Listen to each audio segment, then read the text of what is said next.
Hello and welcome back to the Finish Line and a special edition. We are joined by 13-time amateur jump jockey in Patrick Mullins. Patrick, thanks very much for doing this. How are you? Sure, as good as can be. We're still busy away in that we're still able to go into the yard every morning because of the horses that are there, and we're obviously down on numbers, but we have kind of staff taking holidays, so people who are going in are busy away, so it's not so bad. How's the numbers looking up there? Do you have many out in the field now? So all the winter horses have gone out, obviously. They usually wouldn't have gone out till start of May or middle of May. A few would have stayed in for Ortoy in May and June, but so they're all gone out to the field now. So what you have now are a lot of obviously summer horses for Galway, Listowel, some flat horses, and we've kept a couple of young horses in to teach them. We might throw them out maybe next month. And we have a lot of 2-year-olds and 3-year-olds that are homebreds, but usually will be in other yards getting broken or getting pre-trained. So they've come back to our yard as well. Very good. So as we were saying, you're at to win the amateur jump jockey title again for a record 13 times. That's a huge achievement for yourself. How would you feel about that? It was special this year because it beat Ted's. Ted had the record amount of titles before that, so it's something I've had my eye on for a bit, and it's something that obviously riding Willie's bumper horse is something that I should be getting. So it was nice to tick it off the list as such. And you hit the 600 career winners as well back in was it November? Yeah, on the big getaway in Punchestown. So. With last year we got Ted's record of total winners for an amateur, 546. So I'm saying he's liking you right now. Say again? I'd say he's liking you right now. Ted's the character, so we get on very well. Obviously with Ruby and Katie, I've plenty of success here with Willie. So 1,000 winners is not impossible. If I rode till I was 40, which is when Willie rode to, and got 40 winners a year, which is tough, but actually got 40 on the dot this year, with 7 on the flat as well. That's a huge number. Something in the back of my mind. Be a great number to get to. Sorry? That'd be a great number to get to. It would. Derek has done it over in Point of Points, and Jamie will get to it as well. But it's a number that hasn't been done on the track, so by an amateur. So it'd be something in the distance to aim for. I've full confidence that you get it the way you're going. There's no sign you're stopping anytime soon. It's a nice goal to have as well. It's a nice number to aim towards. Yeah, as long as Willie keeps doing the hard work. Yeah, exactly. Dad, could I write that one, please? Yeah. Speaking of a highlight of the season, which a highlight for me as well, was Faheen winning at Limerick over Christmas. That was, I swear, I'd never been so close to tears in my life when he won that. Andrew loves Faheen. Faheen is as close to Andrew as his wife, as his fiancée is now, to be honest. Never gave up. When people told me to give up on him, I never gave up. What was it like to ride that? It was one of the best days of my career, without doubt. Strangely, before the race, usually I'm riding 14 years now, so you don't get nervous really anymore. But it was the first time in a long time that I was nervous waiting around to go out and ride him. Once you get out there and you get on the horse, you kind of forget about all that. But like you said, he's a horse with a huge following. He was 12 years old. He was going into a Grade 1 over fences. That's probably a unique situation. I'm not sure we'll see that again in our lifetime. And just the roar when he landed at the back of the lash. Usually in a race you don't really hear the crowd, but this wave of noise just washed over us. And looking up in the stands, there was papers going and hats going. And walking back to the parade ring, there was men, women and children running back up to pack around, and it was a hugely special occasion now. I frightened a few kids myself now when he jumped the last. He was shouting and roaring. We were hoping to see him at Punchestown. Obviously Punchestown's cancelled and all that now. Will we see him next year, or is he is he going to be back out for one more run or 2 more runs, or? Yeah, well, look, that's it. He's probably going to go to Punchestown and make a decision then. But he's gone out in his holidays now. He's out in the field. He's out in the field. There's Algoon, Photo, Min, himself, Fernie Hollow, Mellon, Monkfishers. It's not a bad field, is it? It's a fairly decent field, that one. In the field. So, but I imagine Rich and Willie would have to have a chat. Possibly He's enjoying himself. He's running as well as he ever did. We have Wither a Witch there in the field at home. We kept him after we retired him in '99, and it's retiring is grand, but they don't do an awful lot. No, yeah. It's a long old life waiting around. So Willie and Rich will have to see. Look, they called it right this season, so they make the call again. I'm sure they'll get it right. There might be the little temptation. Why not go for the Gold Cup? Break all records. Yeah, well, so look, I mean, obviously he ran very well in Cheltenham, and he's probably a little unlucky. He got in tight to the third last, and Davy Russell then stuck him in a pocket behind Samco and Mellon, and he was just never able to make up that length again. I think if you ran the race again, it wouldn't be impossible that he could win. So he has the ability is there. If he was, we'll just have to see. And look, the welfare of the horses first and foremost. But I've said to Andrew, it'd be a shame for him not to get a good send off for the horse that he's been throughout the years, especially for the Irish public. Like, the Irish public just love him. That's it. You'd love to go out on a win, obviously, and the fairy tale. But look, it's been a fairy tale so far. So as long as like this year we brought him back in, and we said if he wasn't firing, he wasn't enjoying himself, or he didn't seem to be showing the spark, we'd retire him. Obviously after he pulled up in Aintree. But from day one when he came back in, John Cotteright's mouth just says he's pulling his arms out every morning to gallop. When we schooled him over fences, you could see how he enjoyed it. You could even see it in his racing. He got his ears pricked. So we'll let him tell us. You could see when he jumped the last on his Nace, or when he had his first start of the season over fences, the engine was still there. The second he hit the back of the last, it was like watching the old Faugheen all over again. So it looks, as you said, the engine looks as if it's still there and he's enjoying it. Hopefully we get to see him next season at a racetrack. Maybe give Album Photo a little break and bring him down to Tramore instead. yeah. I'd say Album Photo might have his name on that race, I'd say. Speaking of him, that's another great day for all of you up in Closesutton, to win back-to-back Gold Cups, first time since best mate winners. I say that must have been he's gone. a huge party for you after that. It was. I mean, I thought it was. It was brave of Willie to go back to Tramore again. That wasn't the original plan. The first year it happened. It was only because it was such a dry winter. Yeah. And Tramore was the only place that had really soft ground. We ended up going down there, and he was actually declared to run the Irish Gold Cup. Then the ground was too quick. We'd taken him out, and then he obviously went and won in Cheltenham. And we just said, we're 25 years trying to win the Gold Cup, doing the right preparation. Yeah. So we just decided to keep it this year, and I thought Paul deserved huge credit because the first year, obviously the horse was second string. Ruby was riding Bell's Hill. The horse was, I don't know, was he 8 or 10 to 1, and he dropped him out, rode him wide. Which you can do when you're riding the second string, but to go back and do the same ride on the returning champion, the favourite, I thought was ballsy. It would have been very easy to jump out there third, fourth. But I thought it showed a lot of maturity and a lot of confidence for Paula to ride the same race again with different scenario. He's really had to stepping up to it since Ruby's left. Like, you could see he's there on the big day. He rarely makes a bad decision. And as you said, the balls to have to deal with the same that he'd done the year before and a Gold Cup favourite in a race that probably wasn't going to be run to suit was huge confidence what he was sitting on, really.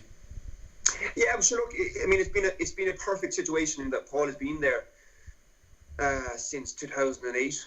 So he's stepped into Ruby's shoes many times and always come up trumps. Yeah. So it was always going to be a seamless transition from our point of view, anyway. And Paul, as someone said, there might never be another Ruby Walsh, but there might never be another Paul Townend as well. That's true. Top class.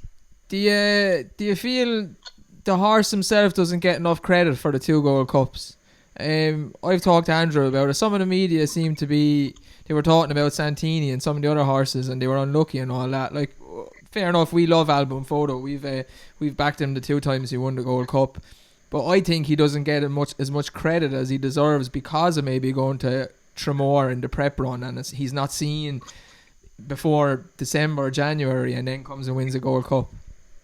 Yeah, definitely, and you can understand that. He wasn't a flashy novice hurdler or chaser, and then obviously he had a low key preparation, and then got beaten by Kenboy as well in Punchdown. And Best Mate probably suffered a little bit from the same kind of thing, and I think that's probably fair enough. You know, like he's a horse that you don't see an awful lot of, so it's probably hard to really build up a relationship with him. But you know, from our point of view, if he keeps doing the business at March, that seems to be the key to winning Gold Cups, though, doesn't it? That seems to be the best port of call for winning Gold Cups. Yeah. I mean, look, when Cato started plenty of racing, you know, every horse is different, but probably those 3 miles chases, there's only so many times you can go so well. Yeah. You know, Henrietta Knight got a lot of stick when she was doing it with Best Mate, whereas nowadays it's far more accepted. But you know, if the coronavirus had come a bit earlier and Cheltenham had been called off, then suddenly we'd have had nothing for this. Well, we've had a win in Tremor, and you'd be wondering, you know, was that too much of a? Did we waste the whole season? I mean, Burroughs Saints says his whole season was based around the Grand National. It was called off, so it's a brave thing to do as well, because you are leaving other races behind. That's true. Speaking on Cheltenham, one of the horses that I'm really looking forward to seeing next year is Appreciate, that you rode in the Champion Bumper. Now, to me, I don't know what you, but well, you obviously know more than me. 3 miles in the fence, I think, will be the making of this lad. Yeah, I'd agree with you. You know, he's a fine big horse. You know, he would remind me. He'd remind me a bit of, you know, he's more in the mold of, say, Florida Pearl. He's an obvious 3 mile chaser to look at, and he's very settled. So you know, you can push him out in trip. You know, Fernie Hollow has always done an awful lot of hope. We thought all along he was probably our number one hope, but his temperament let him down early on. Yeah. And in his last run, then when we put the hood on him and dropped him out last, it seemed to work. But you know, it was a brave tactic. It was the only tactic that he could do in Cheltenham, but it was a brave thing to do to jump off in last.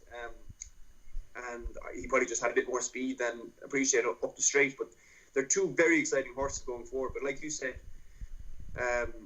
Appreciate it probably can go out and trip, and Fernie Hollow probably has the gears to stay back and trip. Yeah.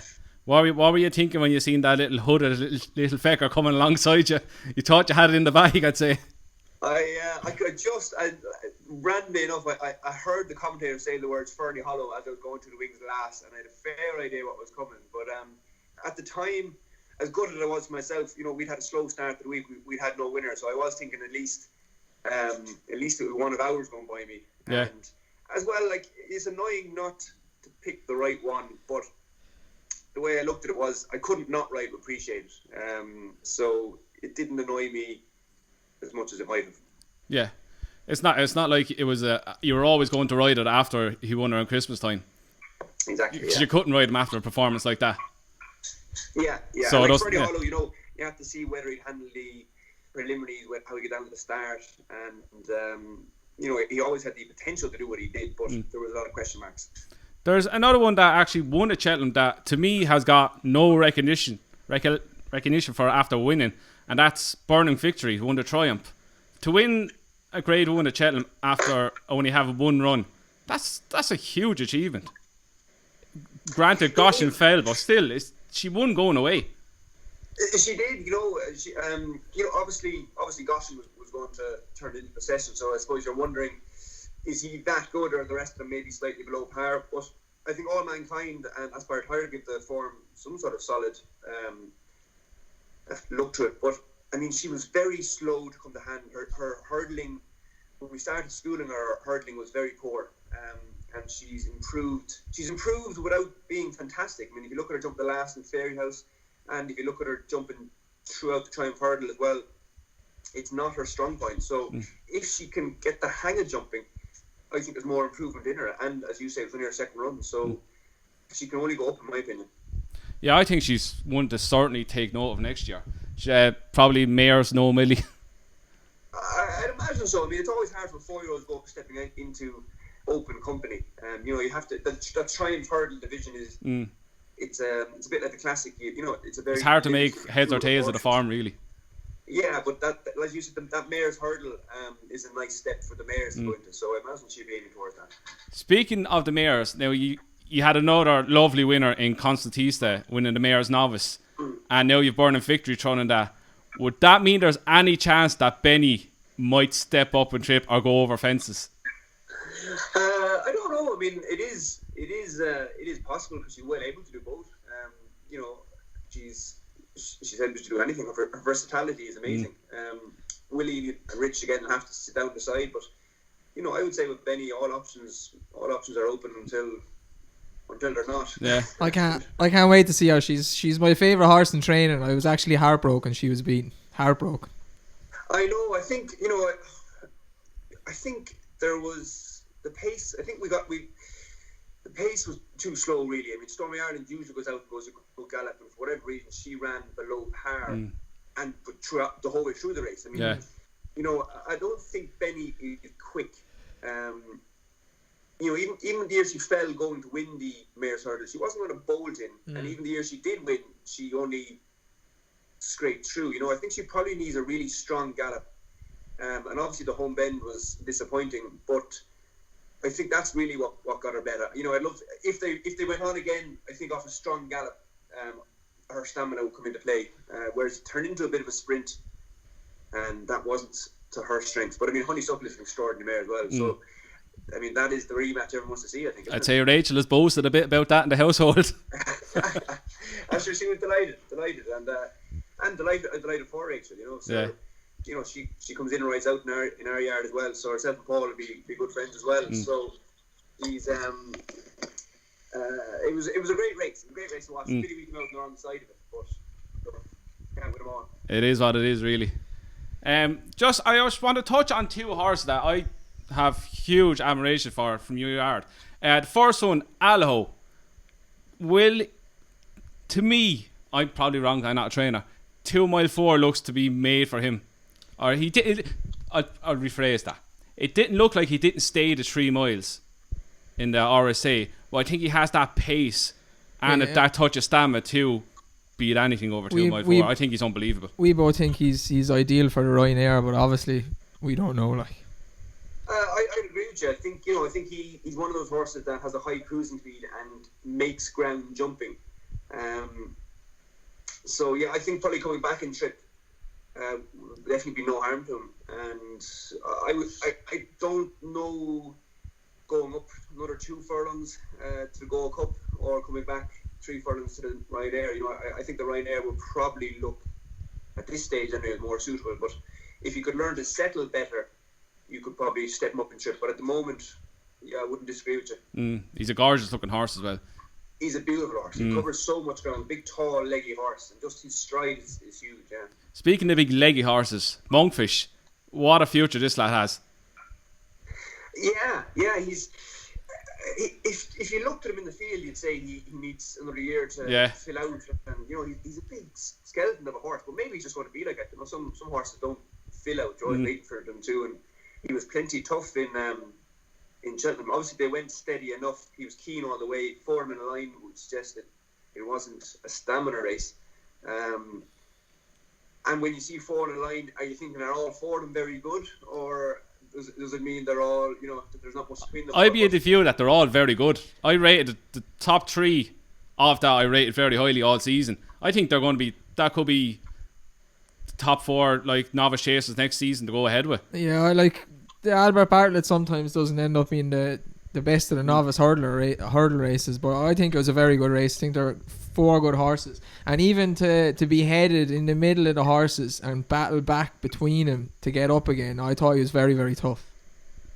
He was, because when I rode him in his bumper in Punchestown, he was cowardly, for want of a better word. Anytime there was a gap, bumpers are quite tight because there's no jumps to spread the field out.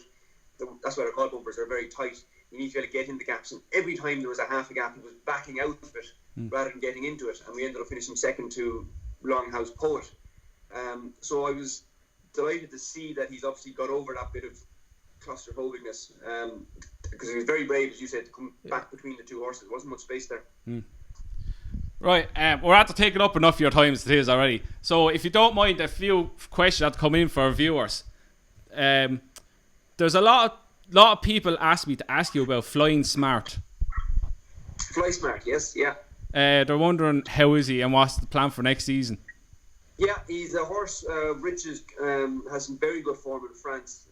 Got a few little setbacks this year. Nothing major, but enough not to get to the track. So we'll go novice hurdling next year. But he's a horse that we like a lot, yeah. I have a couple. The first one is about, I'm not sure how to pronounce it. Is it A1 or Aoni in Rich's colours? Yeah, I like calling him A1, but I think he's, everyone has their own way of Is, saying it. Is he going over fences, or what's the plan? Oh, definitely. Like he's a ready-made chaser. He's 16-2, 16-3, big, strong horse. He'd be one I might have my eye on for the 4-miler, maybe. Very good. I like that. A French horse now. Bear with me now with the pronunciation. Do you want me to pronounce it? You pronounce it. This one. Calais de Mesnil. Calais de Mesnil. Yeah. Calais de Mesnil. Yeah, Calais ran plenty for us. She got injured, and I'm not sure if this is Graham Wiley's mare, isn't it? Calais de Mesnil. Yeah. Yeah. She might be going breeding. I'm not sure. They're going to decide that over the summer. Yeah. And final one, Princess Vega. Princess Vega, yeah. Tiny, absolutely tiny, like her mother. I seen her win around Tramore when she won her maiden. She did, and she struck into herself quite nastily, and it was quite a nasty cut, and she had to go back to her owners, and I haven't heard any more. She hasn't come back to the yard, so it's possible that she's gone breeding as well. I'm not sure off the top of my head, but she got a very nasty and tricky cut to her leg in Tramore, yeah. Fair enough. Last one from me, and now this all depends on the coronavirus and when racing returns and blah blah blah, but some of the lads were asking for a horse, maybe for a flat handicap up around Galway or Listowel or something like that during the summer. A flat handicap, yeah. What have we kept in